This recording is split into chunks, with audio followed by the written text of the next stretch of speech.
जिस दी मिसल मसाल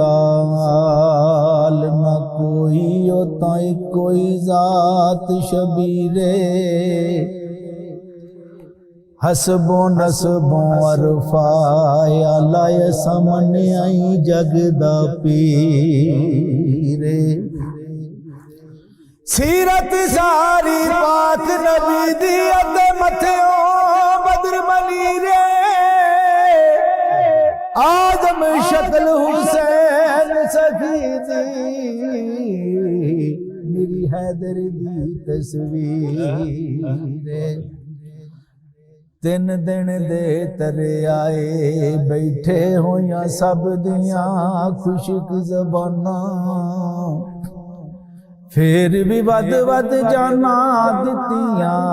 उन्हां गाजियां शेर जवाना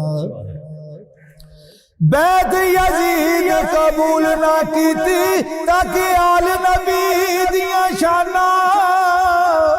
आजम सबर हुसैन दा डिठा विच करबल दे मैदान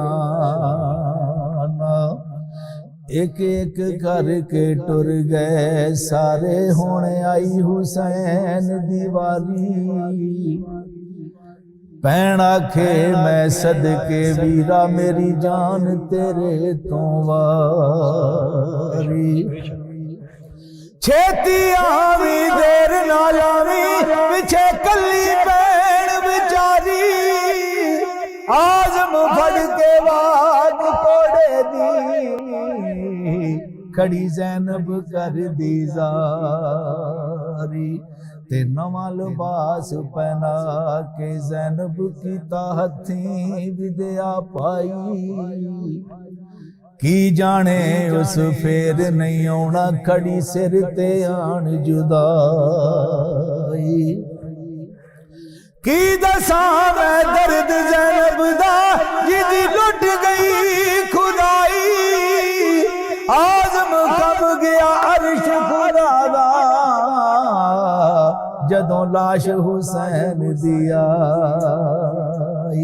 तो पट्टी साहब तुसीं आंदे हो मुख्तसर जिहा आखिरी शेर जिहदे नाल तुसीं भी आमीन आखना है अल्लाह पाक अपने घर दी अपने महबूब दे दर दी नसीब किया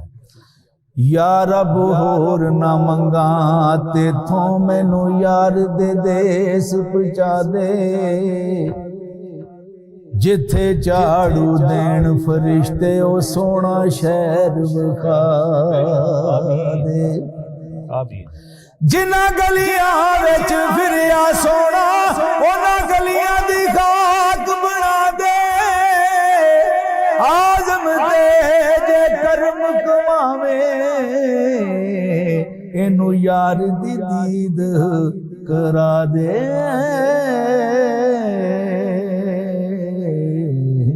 सुभान